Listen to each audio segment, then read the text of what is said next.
Hey, what's up, everyone? It's your boy, Steve Hoy, and you are listening to Spoken in Session.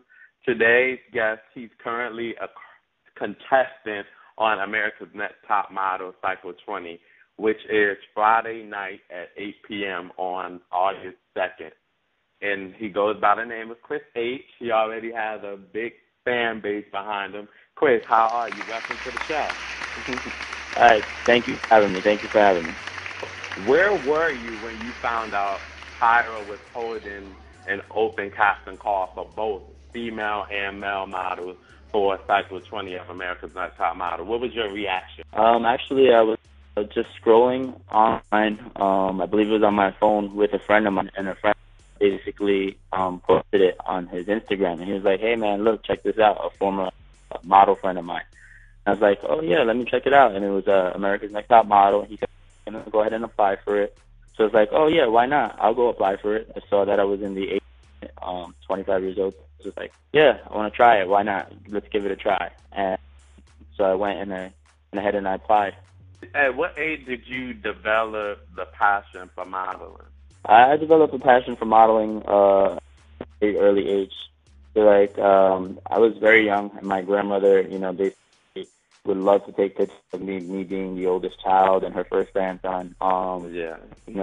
She would just give me these regular, random costumes, dress up as a police officer one day, dress up as a doctor the next day, a sailor the next day, and she would randomly just take pictures for, little pieces of candy or like $1, and I developed at very, very young age, a love for a camera, very young age.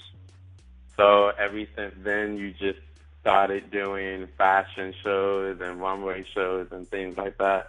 I mean, ever since then, I had a passion inside me. I never really followed that passion until a pickup that had happened. It let me, really refocus on myself, and I started working out, and I started trying the best that I could look, and I started taking pictures because I was very insecure. And it was also a little bit of a, hey, I'm going to show you what you lost out on. So I started posting it on pages that like MySpace, and started getting a lot of likes and comments, and people saying, "Oh, you should definitely do modeling professionally." And I didn't know how to do it because every time I saw America's Next Top Model, it was just all females and girls. So I was like, okay, well, everybody says I can do this, but since a young age, my mom would take me to agents. And they was like, "Oh, it's $1,000 to get started." And, we thought that was a scam. My mom thought it was just so. Right. We went ahead and did it. And my mom, even if my mom thought it was true, we didn't have funds, being a poor family at that time. And my family struggles with a little bit of stability issues. We didn't have the funds to go ahead and do it. So it really was not something that I could see possible at the time. And so finally, I got a chance to be the Next Top Model. So how was it working with the epitome of beauty expansion, Miss Tyra Banks? Oh, it was amazing. It was excellent. I learned so much from Tyra. Tyra Banks, she's phenomenal. She's definitely someone who takes pride in, all her work. And it's crazy how she can just change a whole photo shoot in the matter of 3 seconds with small, subtle adjustments. She definitely has an eye for greatness. And one day I hope I'll be able to shoot with her, Tyra Banks. Rob Evans, so he was a mentor for the men for Cycle 20. Was there any advice or a tip that he gave you? Yeah, Rob, we taught us a little bit of how a man should walk down a runway. He gave advice that, I have firm shoulders, broad shoulders, and, he did. When I would walk down the runway, he'd be like, "You look like you're very just too stiff.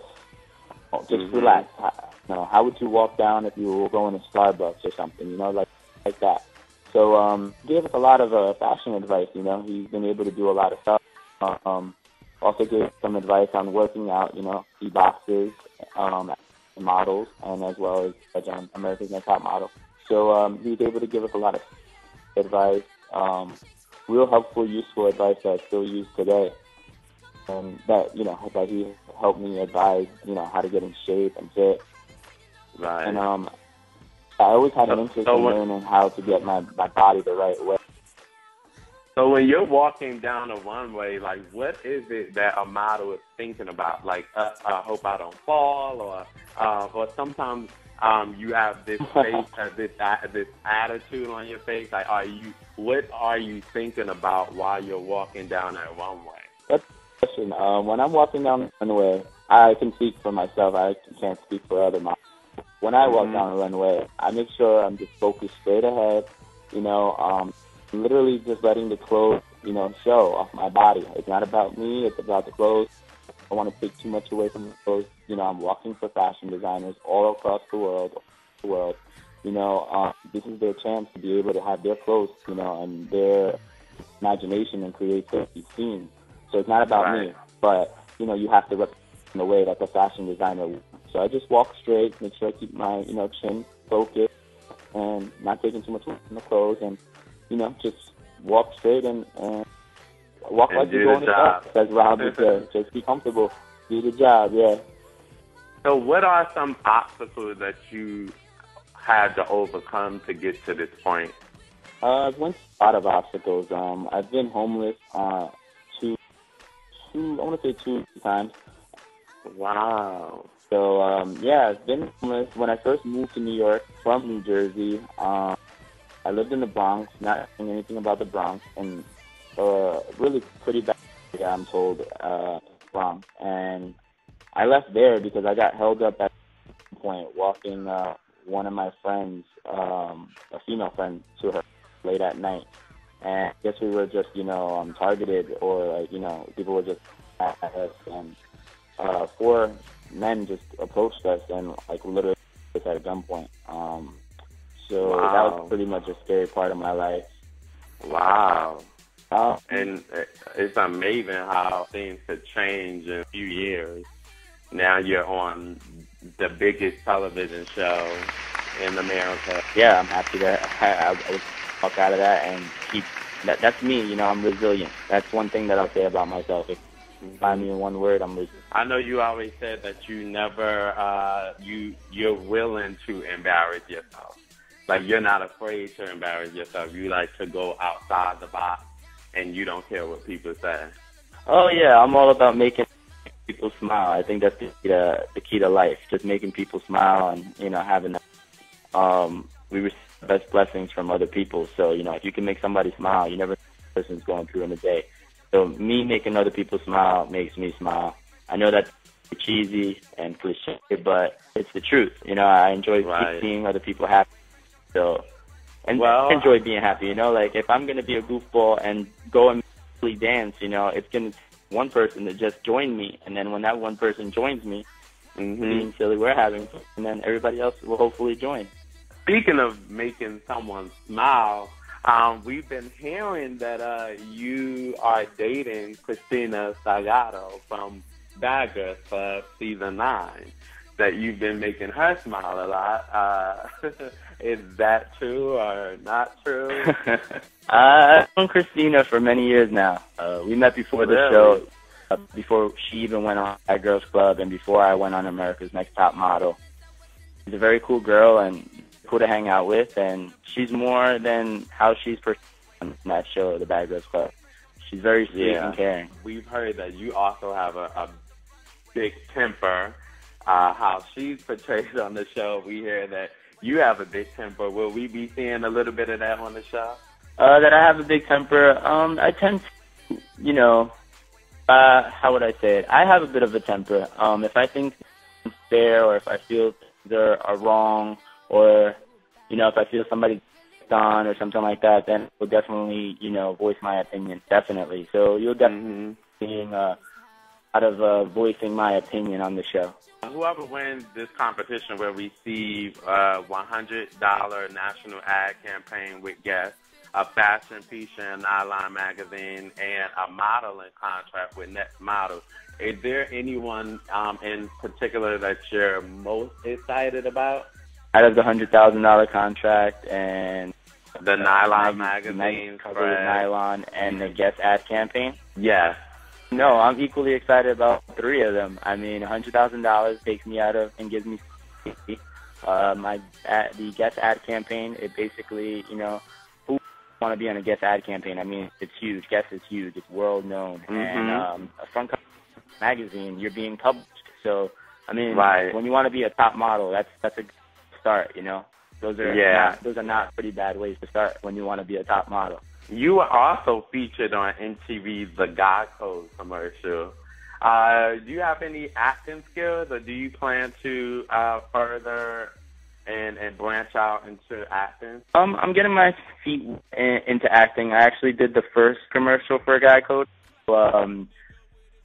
I mean, now I also have done this movie. It's called The Delivery Man, and I actually play one of the biological sons of an actor, which is Vince Vaughn, and that's coming out Thanksgiving. So, yeah, I'm looking to get a couple of principal parts, and then, you know, somebody sees the same opportunity that, you know, Tyra saw in me and America's Next Top Model saw in me, and get my acting. That's amazing. That's amazing. Congratulations. Thank you.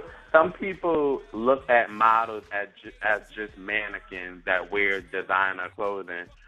What are your thoughts on that? Oh, some people look at mannequins. I think this is just another model stereotype. Yeah. You know, the public needs to realize that we are humans with emotions, just like any other. And, yeah, this is a glamorous job, but it's a lot harder and throat than those outside of the industry think. It can be very stressful, it can be very hurtful, it can be very, you know, like I said, cutthroat. You know, once you're on top of the world, and the next second you're a nobody again, or you could be a nobody again, because you got to work hard for it. You know, even when you're at the top, you still have to work for it. Right. Models are not, you know, they're not just mannequins that wear design clothing, you know. So I would say no. So what would you say is the hardest, or should I say most challenging thing about your job as a model? What is one of the most hardest things that a model has to deal with? One of the most challenging things that a model has to deal with? I think one of the most challenging things that a model has to deal with is it's a business of letting go. It's the process of letting go. So understanding that you can go to a casting and you could really, really want it, and you could really, really want it. It'd be the best opportunity of your life. And you could easily get it, but you're going against a whole bunch of other models, or you could easily not get it. And, I think just detaching your feelings from anything wise, whether you're in front of an agent, you're in front of a client, you're in front of your booker, you're in front of another supermodel in front of you that you think looks bad. Like, you just literally have to detach your feelings from the job. What are two things that you would say to an aspiring model that's watching you and that wants to be like you and not sure where to go or how to handle a certain situation? What are two things that you can give? Okay, well, I'll give you two. First and foremost, not believe those scams that offer you, say, oh, yeah, give us $1,000 in the mall, you have a great face, it's so rare, don't worry about size, don't worry about height. Don't believe the scams, because those are pretty bad, and it can lead you into a bad place. One thing I will say is it's not as easy as it looks. It's not just in front of a camera. Make sure you're willing to sacrifice a lot of your time to traveling, you know, making these casting calls and go-sees. You know, if you have a girlfriend, make sure she understands. If you're going to have a family, I would hold off on that for a little bit. And just be alert that, you know, you are going to get rejected time and time again. And casting call and go-see, they're not always looking for the same look. The entertainment industry is, you know, like I said, a business of letting go. It's as easy as saying hi, but, you know, you don't let that stop you from chasing your dreams. You know, it's a high and bye. If you don't get something, don't stop, because if you stop, you know, you never know where you could end up next. Right, you have to stay consistent. Congratulations again on your success. I mean, for the show not even to have aired yet, and you're already working on some things and not stopping. I just think that's really. Thank you. I appreciate it, and you know, I really, really, really do appreciate it. Just worked on my first fashion film as well, so I'm looking forward to doing more of those, and going to be pushing the magazine next month. So, you know, I look forward to just keep giving a lot of work and, you know, keeping all my fans, keeping them inspired. And we would definitely keep supporting you. Thank you so much for coming on. The show airs August 2nd, right? Yes, August 2nd. A 2-hour premiere, right? That is correct. Where you get to see and me. 2 hours. I will be seeing you at the screening party on August 2nd. So that'll be cool. I could get to see you and everything and party with the models. Yeah, definitely come hang out to the premiere party August 2nd. I'll see you there. We'll have lots of fun, and we'll be able to take some pictures and talk about what happened during the show. Thank you so much, Chris. It was so good speaking to you. Thank you for giving us the tips and behind the scenes and advice and everything.